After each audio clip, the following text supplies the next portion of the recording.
7 दिन में 7 करोड़ रुपए क्यों आए? मैं पहले दिन सुबह उठा 1 करोड़, अगले दिन सुबह उठा 2 करोड़ अकाउंट में, मेरे पर्सनल नहीं, अल्हम्दुलिल्लाह हमारे स्कूल के अकाउंट में। तीसरे दिन सुबह उठा 3 करोड़, चौथे दिन, 5वें दिन, छठे दिन, 7 दिन। तो मैं मुसलसल एक शुक्र के हाल में था, क्योंकि मुझे यकीन नहीं हो रहा था कि लोगों के 100 रुपए से हर दिन आपके अकाउंट में 1-1 करोड़ रुपए आ सकते हैं।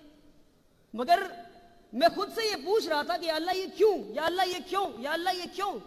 और आखिर कई दिनों तक मुहासबा करने के बाद मैं इस कंक्लूजन पे आया कि ये 3 रीजंस ऐसे हैं जो मैं चाहता हूं कि आज आप ये 3 रीजंस लेकर घर वापस लौटे इंशाअल्लाह, जिसकी वजह से मैं ये कहता हूं कि 7 दिन में अल्लाह की इस कदर गैबी मदद आई, इस कदर गैबी मदद आई।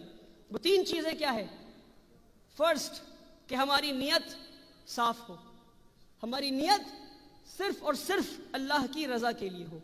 यानी अगर अंग्रेजी में बोले, the intention should be in its purest form, and the purest form of intention is nothing but the fact that you do everything.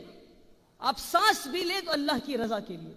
यानी अगर आप यहां बैठे हैं तो आप अगर अभी ये नियत कर ले कि मैं यहां बैठा हूं सिर्फ और सिर्फ अल्लाह की रजा के लिए, तो अल्लाह की गैबी मदद आएगी इंशाअल्लाह। दूसरी बात कि आप मेहनत करें, आप मेहनत करें। कैसी मेहनत? सहाबा वाली मेहनत। कैसी मेहनत? कि फजर में उठे तो काम और काम और काम और काम और काम और काम, यानी इशा तक काम, फिर फजर में उठे और काम और काम और काम, और फिर इशा तक काम, और फिर सोए तो अगले दिन उठे।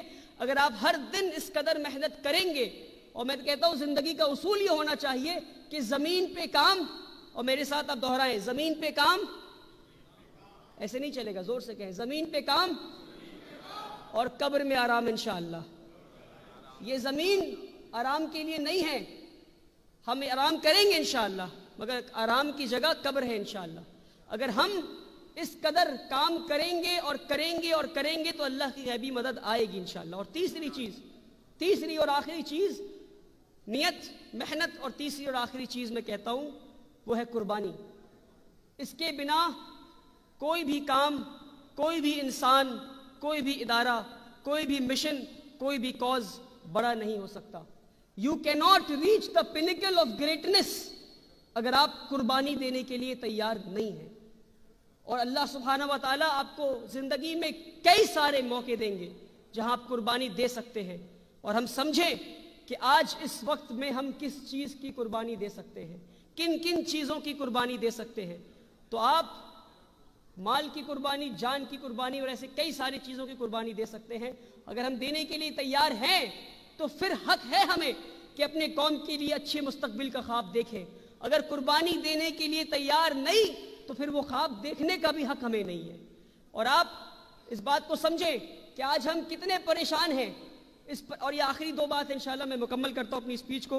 मुझे अंदाजा है कि हमने बहुत जोर भूख लगी है, और ये डाइन टू एडुकेट है, डाइन टू, तो डाइन भी इंपॉर्टेंट है और एजुकेशन भी इंपॉर्टेंट है इंशाल्लाह, दोनों साथ में करेंगे इंशाल्लाह। आखिरी 2 बात इंशाल्लाह आप सुनेंगे, या मैं जज़ाकल्लाह खैर कह के ख़त्म करूँ स्पीच को? चलिए माशाल्लाह, बहुत खूब, बहुत खूब, माशाल्लाह। आखिरी 2 बात, और गौर से सुने मेरी बात, कि आज हम कह रहे हैं कि मुसलमान मारे जा रहे हैं, मुसलमान परेशान हैं, मुसलमान बुरे हाल में हैं, मुसलमान ये, मुसलमान वो, मुसलमान ये। एक वाक़या आपको हज़रत उमर रज़ी अल्लाह तआला अन्हु की ज़िंदगी से बताता हूँ, जिस वाक़ये से हम खुद समझ जाएंगे कि आज हम इस बुरे हाल में क्यों हैं। साद बिन अबी वक़ास रज़ी अल्लाह तआला अन्हु जंग की मैदान में थे और पर्शिया कॉन्कर करने गए थे। कहाँ थे? जंग की मैदान में थे और पर्शिया कॉन्कर करने गए थे। और खलीफा कौन? उमर रज़ी अल्लाह तआला अन्हु। खलीफा अपने कमांडर इन चीफ को जंग की मैदान में खत भेजते हैं। खत में क्या लिखा होना चाहिए था? ये लिखा होना चाहिए था कि जंग में कौन से औजार इस्तेमाल करने हैं, कौन से वेपन इस्तेमाल करने हैं, जंग जीतना कैसे है, जंग लड़ना कैसे है, जीत गए तो क्या करना है, हार गए तो क्या करना है, ये लिखा होना चाहिए था खत में। मगर आप हैरान होंगे जानकर कि इनमें से कोई भी बात नहीं लिखी थी खत में, इनमें से कोई भी बात नहीं लिखी थी खत में। खत के पहले 2 लाइन मैं आपको पढ़ के सुनाता हूं। पहला लाइन खत का कि मैं तुम्हें हुक्म देता हूं कि तुम अल्लाह से डरो। जंग के मैदान में अल्लाह से क्या डरना। मगर आप देखें कमांडर इन चीफ को खलीफा क्या लिखते हैं कि मैं तुम्हें हुक्म देता हूं कि तुम अल्लाह से डरो। खत की दूसरी लाइन कि मैं तुम्हें और तुम्हारी फौज को यह हुक्म देता हूं कि तुम बदआमाली से बचो, کیونکہ تمہاری بدعمالی تمہارے دشمنوں سے زیادہ خطرناک ہے۔ آج ہم اس بات کو اپنے سامنے رکھیں اور سمجھیں کہ ہمارے لیے اللہ اکبر یہ تالی بجانے والی بات نہیں میرے بھائیوں، یہ ہمیں محاسبے والی بات ہے کہ محاسبہ کریں اور سمجھیں کہ ہمارے دشمن خراب ہیں، آج زیادہ خطرناک ہیں کہ ہماری بدعمالی زیادہ خطرناک ہے۔ تو اللہ تعالی ہمیں بدعمالی سے بچائے تاکہ ہم اس مصیبت والے گھڑی سے انشاءاللہ نکل سکیں۔ اور آخری بات کہ ہم سب اپنے قوم کے لیے اپنے قوم کے مستقبل اور اپنے مسلمان بھائیوں کے لیے ایک محل بنانا چاہتے ہیں۔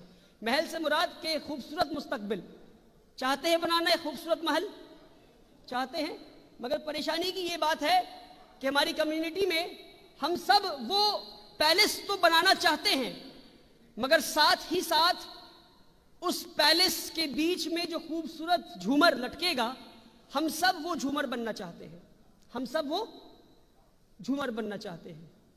جب پیلس نہیں بن پایا، جب محل نہیں بن پایا تو وہ جھومر لٹکائیں گے کیسے، وہ جھومر بنیں گے کیسے؟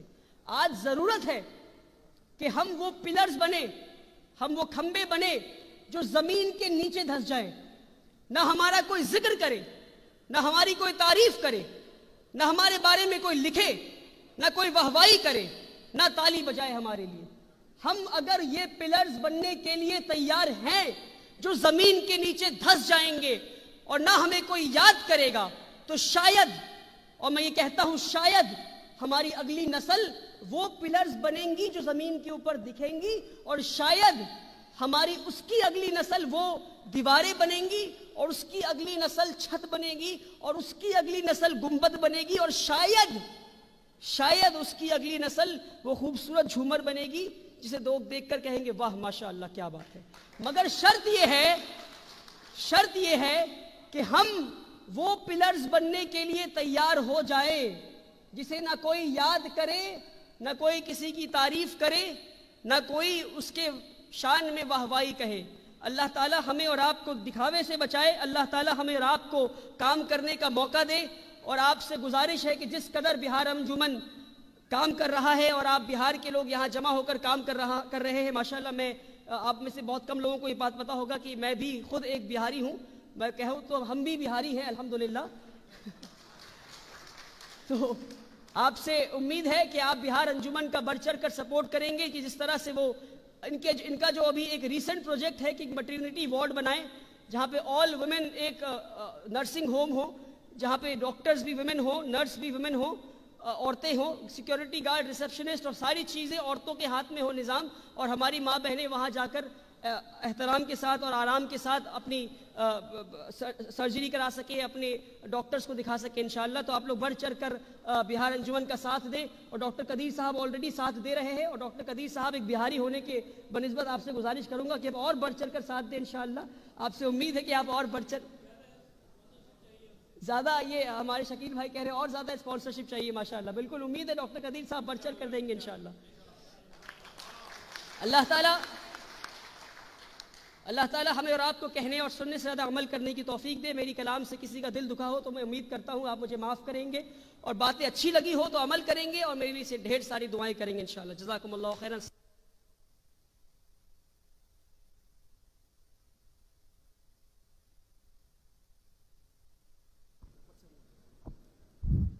اللہ کرے زور شباب اور زیادہ۔ آپ کو ولی رحمانی کی گفتگو سن کے خود اندازہ ہو گیا ہوگا کہ یہ نوجوان کس قدر اسپیشل ہے جو ہمارے درمیان ہے۔ اللہ تعالیٰ سے ہم دعا گو ہیں کہ اللہ تعالیٰ نے جو ان کو صلاحیتیں بخشی ہیں وہ ملک و قوم کی خدمت کر سکیں اور زیادہ کام آ سکیں۔ اب میں آخر میں خواہش کروں گا مولانا مطیع الرحمان صاحب کو، جو توحید ایجوکیشنل ٹرسٹ کشن گنج بہار کے